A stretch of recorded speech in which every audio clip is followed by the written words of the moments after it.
I guess technically it's easier to kill them with the double amulet thing, but it doesn't really matter. They're just dead here, so amulet it is. And we'll cast the Summoner's Pact. Oh, that's right. Well, that was dumb. Hello, and welcome everybody. We are here with a new league. We're playing Elvish Reclaimer in our amulet list. And as you can probably tell, I've updated all of the things that you see on screen here with the OBS overlay, and that's something I did to make it a little more organized for you guys. So hopefully that'll be something that helps you out. And it's not impossible that in the future sometime I'll use this as a stream overlay and see if I can do something on Twitch TV.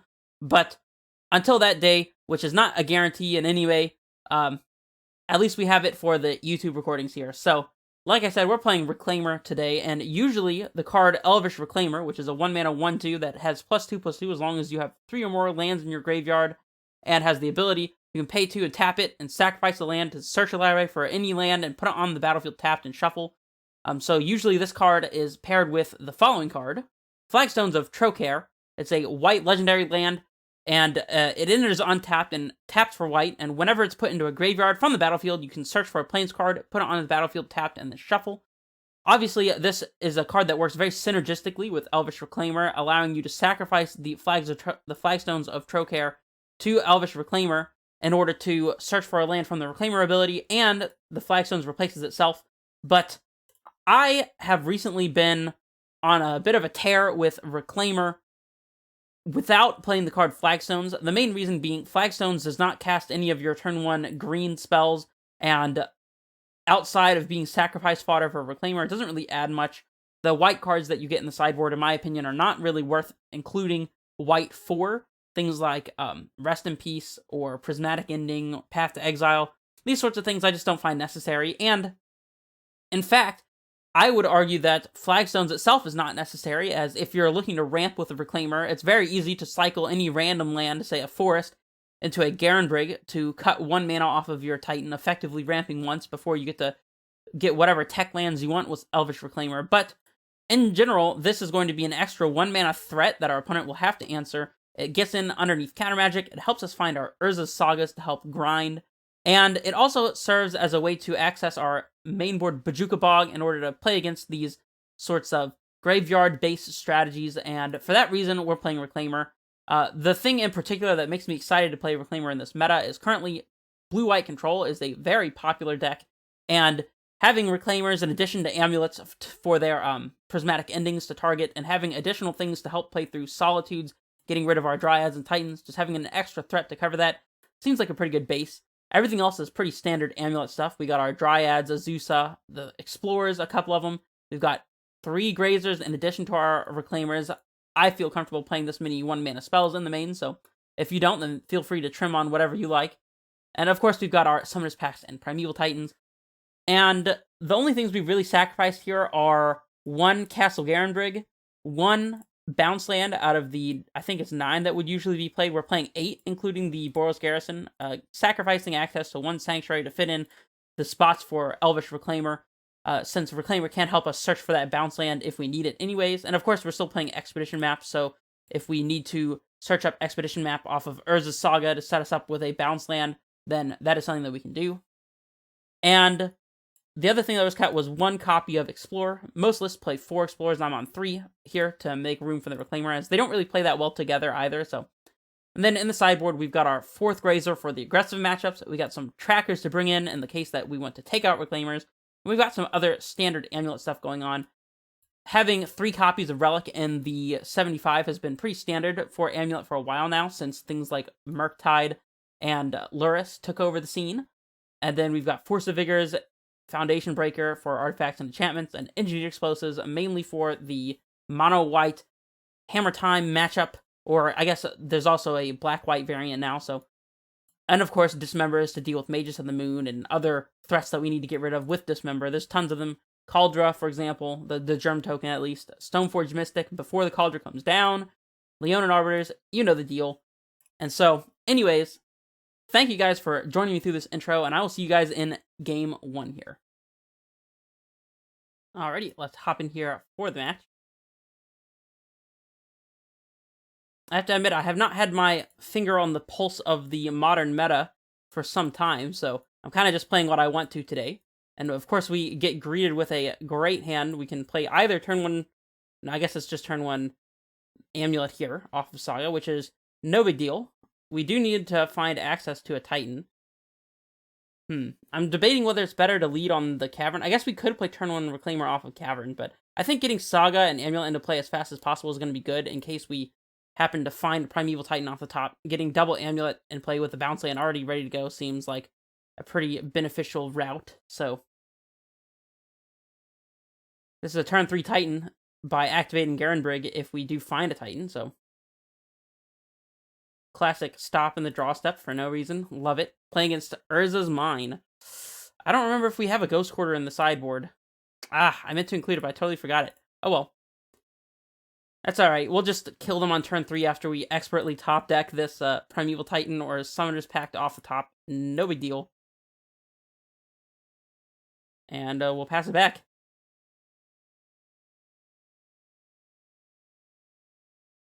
There could even potentially be a line to search for Tolario West and be able to transmute it this upcoming turn thanks to having double Amulet. Oh, this is Blue Tron. Okay, playing its Hall of the Storm Giants. One of the new, well, it's not really that new. It feels new to me, I haven't played in a while, but one of the manlands from the D&D set. Interesting. Well, having landed this Reclaimer early is great news against... they have to repeal the Reclaimer as well. Huh.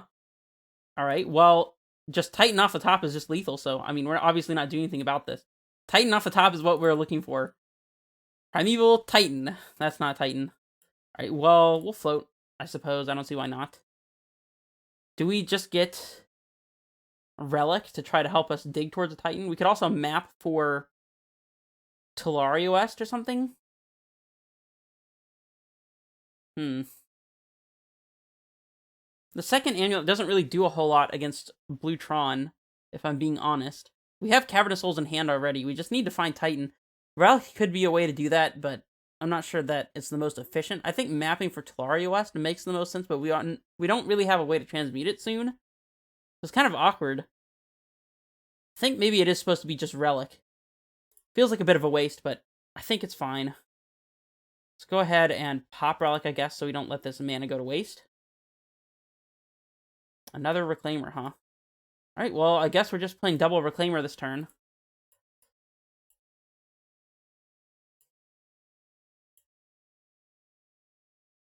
And we'll pass back. We can start activating these extra Sagas that we have here for some threats. If that's the plan. Shame that we had to exile a land from our graveyard when we used our Relic to draw. Then we would have had one land closer to having active Reclaimers here. I have to imagine Blue Tron's a matchup where having Elvish Reclaimer in the main board goes a really long way. We're not just jamming into remands. This is Summoner's Pact. So we have Titan next turn. We'll play Saga. Don't see why not. And I guess we just attack? Like... I'll keep up one Reclaimer. If there's some reason why we might want to use Bojuka Bog, I don't think it really matters, to be honest. We might even be waiting a turn on our Titan so that we can cast it with Cavernous Souls so we don't get remanded. At least sacking a land of the Reclaimer is going to help make these Reclaimers a better threat as far as attacking on their own. Boon of the Wisent. No, of the Wish Giver. Draw 4 cards with cycling. Interesting card.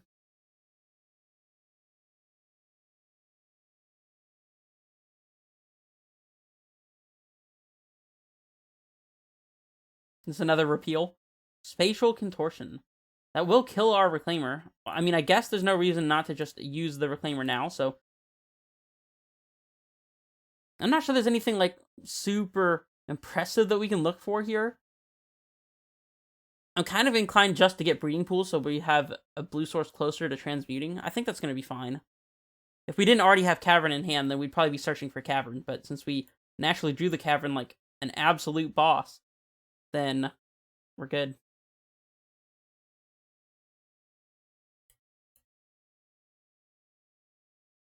Yeah, I think next turn we're just going to be activating Saga and playing Cavern out. Repeal other Reclaimer, okay. I mean, this all seems fine to me. We got in 1 whole point of damage. Impressive, right? Okay. They're still representing Remand here. We can play Cavern Naming Giant and still be able to activate Saga and play Reclaimer, so I guess it's okay to play Reclaimer first. We also might want to be cognizant of keeping the Cavern safe from a Field of Ruin type effect, which might make us more inclined to play Saga here instead. Might be a waste of making a couple tokens. I don't know if it really matters. I'm going to play out the Cavern here. And we'll pass. Of course, we're naming Giant for our anticipated 6/6 Trampler coming through. We'll activate this Saga at the last possible second. Our opponent can't use some sorcery speed shenanigans to get rid of it. The token, that is. 4 mana.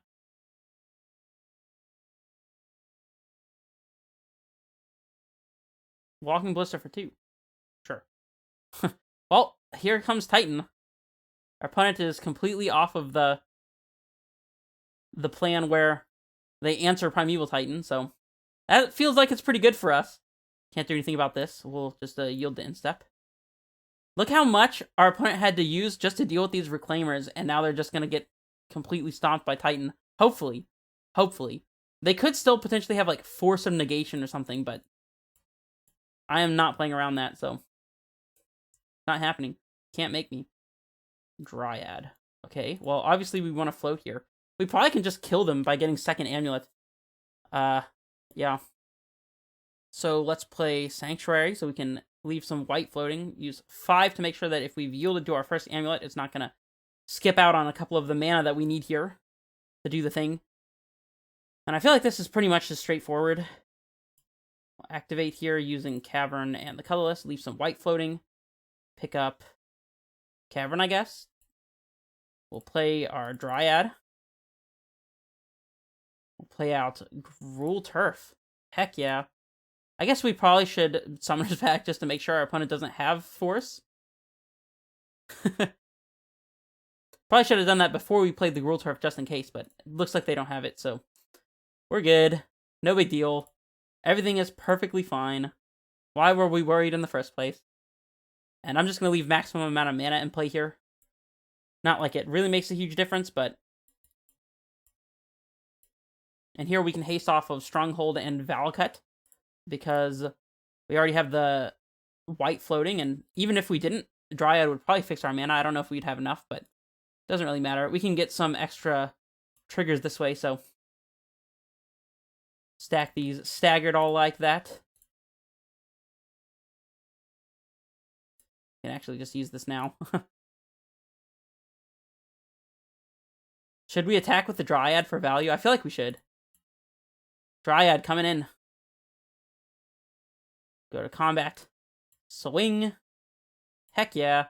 We'll get second Valakut and Sunhome, and that should be enough to double strike. Let's see. 1, 2, 3. Yeah, we should be able to do everything we want here. Maximum overkill. All the Valakut triggers, all the Amulet triggers. It's over, opponent. You're done. And they found the line. Alright, let's go to sideboarding. So against Mono Blue Tron, trackers are good as intermediary threats, just like Reclaimer. Relic's decent, because they do have things like Academy Ruins, getting back, you know, Ballistas or Oblivion Stones, Mind Flavors, that kind of thing can be relevant. And also having something that cycles that we can search off of Saga if we don't want to just get redundant amulets for days. Not a bad thing. I think maybe 2 relics is fine, but probably not a whole lot more than that. Grazer can definitely go. Not really a matchup for Grazer. We can probably trim 1 Summoner's Pact, just because we're going to be overloaded on threats as we go into the long game. But Jukabog's alright. Yeah, I think this is about fine. Our opponent might be bringing in Spreading Seas for our Sagas, but that is something I'm willing to accept. I'm not sure that it's right to bring in Forces and Foundation Breakers. If our opponent shows us Karn the Great Creator, then it probably is, but they're also kind of dead cards otherwise, and a lot of times our opponent's going to be able to use whatever artifacts they're playing as soon as possible, so who knows? Probably naming human with cavern if we keep this. I think it's close, but we'll keep it. Any land off the top lets us start getting some threats down. Cavern already ready to go is obviously very good. It was good last time. Chalice on 0 is a very tech play, getting rid of our Summoner's Pact access. We play Saga out. I don't think we want to play Saga turn 1. Fetch Shock, Breeding Pool. If we save the fetch, we can potentially use it to double trigger Tireless Tracker. I don't love showing our opponent that we have Cavern. It also gives them a good Spreading Seas target, but I think it makes the most sense. And of course, we're naming human here as both Azusa and the tracker are humans. And I'm going to play Amulet here. Cycle, okay. Want to sneak this Amulet in underneath a Condescend or something like that. Second Power Plant. Wouldn't have it any other way. Absolutely would not. Alright, now I think it might be okay to play Saga, although we're not going to be activating next turn anyways. I've convinced myself out of it. Let's actually just hold on to the Saga. We'll play it last minute. We want to make sure we're getting as much value out of the Saga as possible by activating it as many times as possible, so... And we'll go ahead and get rid of this boon, because why should we let our opponent have nice things? Impossible. I'm going to F6. I don't think they'll have anything to interact with Relic here, but if they did and they killed the Relic and we didn't get the chance to cycle it, I'd be pretty unhappy with myself, but I just didn't see it happening, so... If they find a second Tron piece, then this map represents a lot of mana for them, which is not great for us. Are we supposed to just crack the Relic here and try to find more business? I'm not opposed to that. I don't see why not. I'm not seeing this Relic doing a whole lot for us, so... Reclaimer. That's an interesting one. So we can play Azusa into Heath, crack, Reclaimer, and also get Saga into play if we want to. Probably holding on to a Saga next turn for triggering Tireless Tracker.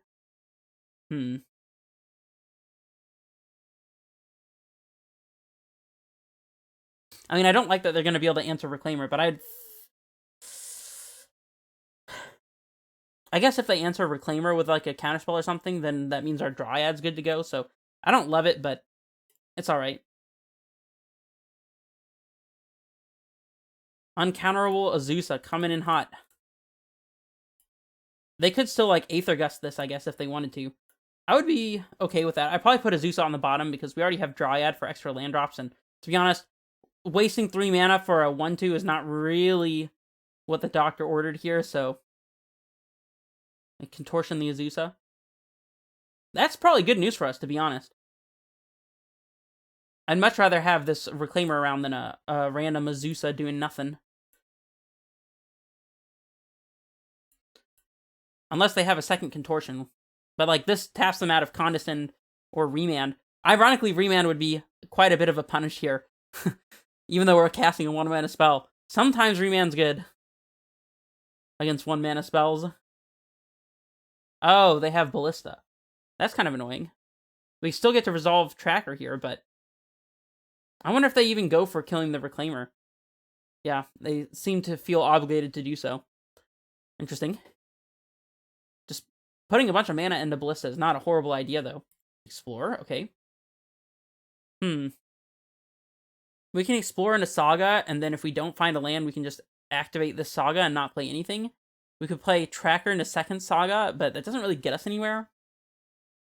I think just planning to activate Saga is a good idea. And I'm okay with playing a second Saga out here if we don't hit a land off the Explore, so I'm going to Explore. While it's still, you know, good to go, so our opponent's not just going to counter it.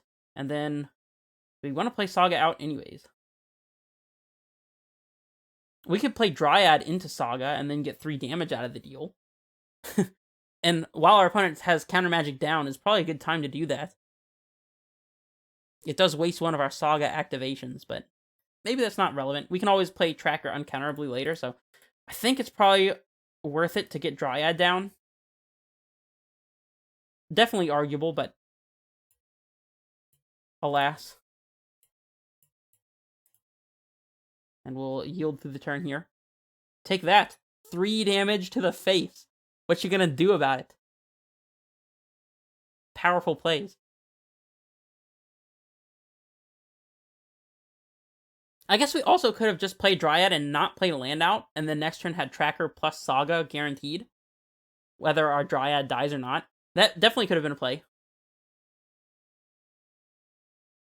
Would at least let us get an extra card out of the deal. I think I'd rather have a guaranteed card than a guaranteed 3 damage, so maybe playing the Saga there was actually a little bit loose.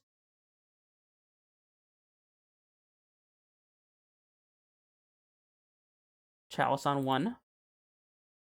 You got me. I mean, that does suck if we draw more Reclaimers, but we could always get another Cavern and play, like pick it up with a bounce land and then replay it, naming Elf, and then we'd still be able to play Reclaimer through the Chalice because it can't be countered. So that's something that can happen. Yeah, and we already have Amulet in play, plus we're about to pop a Saga off for a second Amulet or whatever we want if we want it. Honestly, probably just getting Expedition Map here. Chalice on 2 also. Going deep, huh? Okay. Alright. Summoner's Pact is probably just absolute lethal. That's pretty good. You know, we had other plans, but let's actually just kill our opponent. How about that? Let's see. Doesn't matter what we get here. We're going to be able to activate Garenbrig. I guess technically it's easier to kill them with the double Amulet thing, but it doesn't really matter. They're just dead here, so Amulet it is. And we'll cast the Summoner's Pact. Oh, that's right. Well, that was dumb. I don't know why I just did that. That was super intelligent of me. Well, yikes. I feel awful about that. We're still in good shape here. We've got threats on the table. We've got a Saga that we can use to make 2 tokens. I don't know how I completely blanked that they had Chalice on 0 out. I even mentioned about how it's good against Summoner's Pact. My brain just got away. That's what happens when you don't play consistently. This is the first time I played in like a month, 2 months. I don't know. It's been a while. Alright, let's not forget to make a creature token here. Me over here thinking I just have lethal. Nah. Not even close. We'll make another guy. And this time we'll search for Expedition Map like we should have done last turn. Boom. Map. And we'll map now, because before we attack, we want to make sure we have the opportunity to get these clues if at all possible. Let's say they had something crazy like Aether Spouts or something that was gonna let them answer our attacking creatures. Well, we're not playing into that. And we get to play another tracker here before we play out the second growth chamber, so I guess that plays into counter magic, but I'm pretty okay with that, considering our board is already really, really lethal. We could also pick up the Cavern and Cavern through a second tracker and just give up on the value, but I don't think that's going to be worth it. I'm just going to slam the tracker. Counterspells, be danged. Alright, here's another land and a billion triggers on the stack. If you don't love triggers, then you don't love Amulet. That's just the fact. This also grows our construct.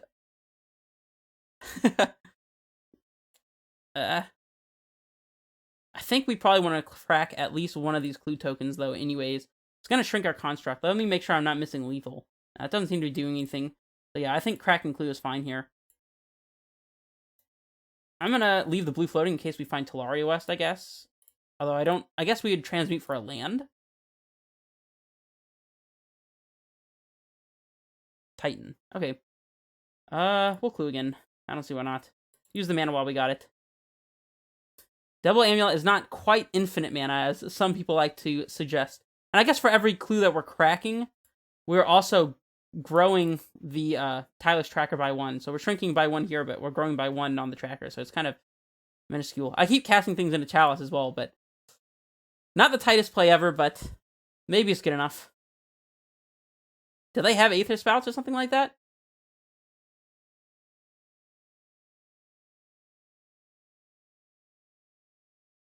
Shark Typhoon? I could see Shark Typhoon. Oh, okay, so they got Shark Typhoon. That does help them. Gets rid of one of the trackers, at least. Or I guess they could block the Dryad if they're scared of repeated Valcat triggers, which I don't think they should be, but... This Shark Typhoon is good for them, but still is not necessarily enough to get them back into the game. It depends on what they've drawn and what they draw for turn. It's extremely coincidental for us to have drawn literal Primeval Titan. That's going to spawn a bunch of clue tokens to make these constructs inordinately large. Plus, we just have lethal and, 4 different attackers. So, I guess they could have found Oblivion Stone, but even then we could still do the whole Primeval Titan thing. So, I think we have Wormcoil covered by resolving Titan, assuming they don't have Counterspell for it. Unfortunately, we can't play Growth Chamber, pick up Cavern, and play Cavern. We are supposed to play Outland here, and we want to play the Growth Chamber, produce as much mana as possible to try to play around Condescend. They'd have to have exactly Remand. We might be able to play a... Nah, I don't think we can play a second Titan through Remand, but it's close. We're like 1 mana short or something. No, we're not 1 mana short. We're a lot of mana short, but don't worry about it. Do not worry about it, even in the slightest. Alright, we're going to activate our castle here, leaving the red floating, I guess. And, of course, we want to keep bouncing in hand here to go ham with our trackers. We'll play our Titan and see what happens.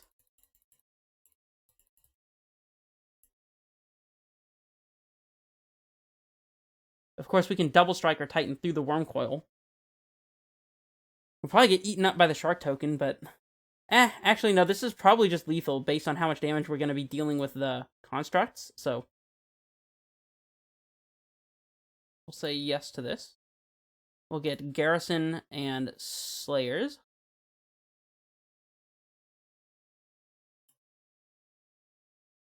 Lots of triggers.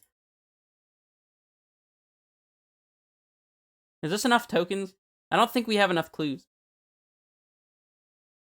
This is just a casual 7 extra cards. Yeah. Make all the mistakes in the world. Just play everything in the Chalice as if it's not even there. Doesn't even matter. We got to see the strength of Reclaimers tapping up our opponent's resources in Game 1 as well. So, yeah. Just a pretty good match in general. And if you agree, then like and comment and subscribe and all the good stuff that helps us support this channel. It's not just for me, it's for you guys too. And... yeah, I will see you guys for the next match. This is Redface Menace, signing off.